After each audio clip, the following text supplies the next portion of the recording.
이러한 구조금 제도란 무엇이고 어떠한 경우에 구체적으로 얼마나 받을 수 있는 것인지 지금 알아보도록 하겠습니다.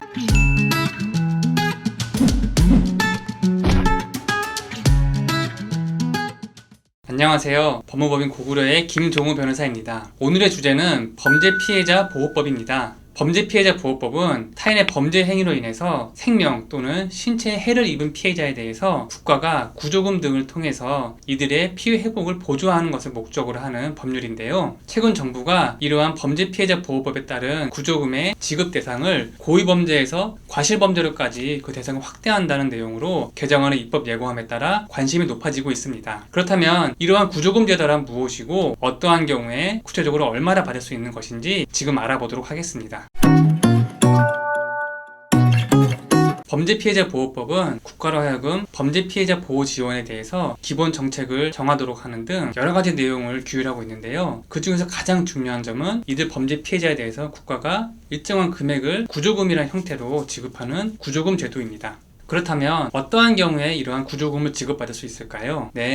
법에 따르면 일단 첫 번째로 해당 범죄 행위가 사람의 생명 또는 신체를 대상으로 하는 범죄 행위여야 합니다. 흔히 말하는 폭행, 상해, 이러한 범죄들을 의미하겠죠. 다음으로 두 번째로 해당 범죄 행위로 인해서 피해자에게 사망, 장애 또는 중상해가 일어난 경우여야 합니다. 여기서 장애란 실명이라든가 아니면은 운동기능 장애와 같이 통상 사용되는 장애를 의미하고요. 중상해란 사람의 주요 장기의 파손 또는 사람 신체 일부 변형과 같이 큰 상해가 발생을 해서 2개월 이상 치료를 요하는 경우를 의미합니다. 이처럼 사람의 신체 또는 생명을 대상으로 하는 범죄로 인해서 피해를 받은 경우에 이러한 피해자에 대해서 구조금을 지급하는 것이 범죄 피해자 보호법에 따른 구조금 제도인데요. 이러한 구조금 제도에는 사망의 경우에 지급되는 유족 구조금, 그리고 장애의 경우에 지급되는 장애 구조금, 그리고 중상해의 경우에 지급되는 중상해 구조금이 있습니다. 그렇다면 여기서 문제, 범죄로 인한 피해의 경우에 피해자는 가해자에게 손해배상을 하면 되는데 왜 국가가 나서서 구조금이라는 형태로 피해를 보상해 줄까요? 이는 많은 경우에 있어서 범죄 피해자가 가해자에게 손해배상을 청구를 해도 가해자가 이를 배상할 경제적인 여력이 없기 때문에, 즉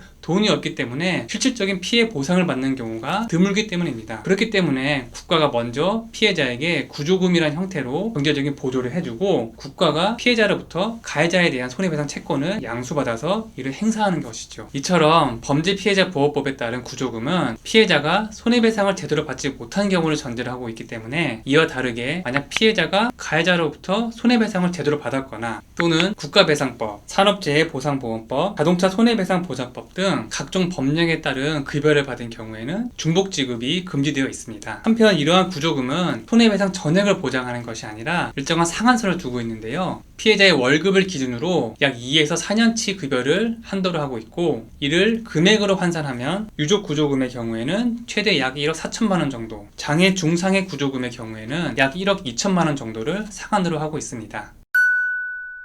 그런데 현행 범죄 피해자 보호법에 따른 구조금은 고의범죄에 한해서 그 구조금이 지급되고 있습니다. 하지만 범죄 피해자 구조금은 범죄 피해자와 유족의 생활 보장이라는 경제적 복지 목적에서 마련된 제도인데요. 그렇기 때문에 이러한 제도를 운영함에 있어서는 해당 피해자의 경제적 상황, 그 피해 상황에 대해서 초점을 맞춰야 되고, 이러한 피해 상황에 초점을 맞춘다면 가해자가 고의범인지 아니면은 과실범인지 여부는 중요하지 않기 때문에 이를 기준으로 피해 구조금 지급 여부를 결정하는 것은 불합리한 차별이라는 비판이 제기될 수 있습니다. 이에 따라서 법무부는 앞으로 고의범죄뿐만 아니라 과실범죄에 대해서도 구조금을 지급하는 방향으로 개정안을 마련하고 있다고 합니다. 그렇다면 이러한 개정안은, 즉 과실범죄에 대해서도 구조금을 지급하겠다는 개정안은 구체적으로 어떤 의미가 있을까요? 이는 앞으로 정말 큰 의미가 있을 걸로 보이는데요. 현대사회에서 가장 많이 발생하는 피해인 첫 번째로 산업재해와 두 번째로 자동차 사고의 경우에도 이제는 구조금 지급 대상에 해당된다는 의미가 있는 것입니다. 현행법상 산업재해나 아니면 자동차 사고의 경우에 이를 업무상 과실치상 또는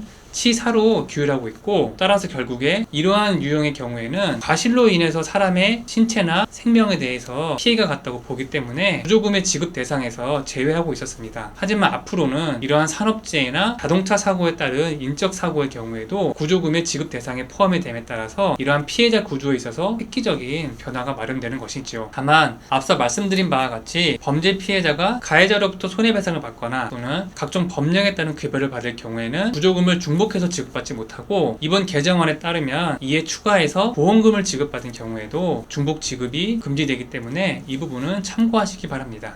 지금까지 범죄 피해자 보호법에 따른 구조금 제도에 대해서 알아보았습니다. 이러한 구조금 제도는 다른 손해배상 제도를 거친 이후에 신청할 수 있다는 점에서 약간은 아쉬운 점이 있지만, 그 반대로 그 지급 요건이 굉장히 쉽기 때문에 손쉽게 구조를 받을 수 있다는 점이 장점으로 부각됩니다. 그렇기 때문에 여러분께서는 앞으로 어떤 피해를 받았을 때 내가 어떤 제도를 통해서 손해배상을 받는 것이 가장 효율적일지 이에 대해서 한번 고민해 보시는 것이 필요하고요. 특히나 앞으로는 과실범죄에 대해서도 이제 범죄 피해자 보호법에 따른 구조금이 지급될 길이 열릴 것으로 보이니 이 점도 한번 같이 생각해 보시면 좋을 것 같습니다. 이상 법무법인 고구려의 김종우 변호사였습니다. 감사합니다.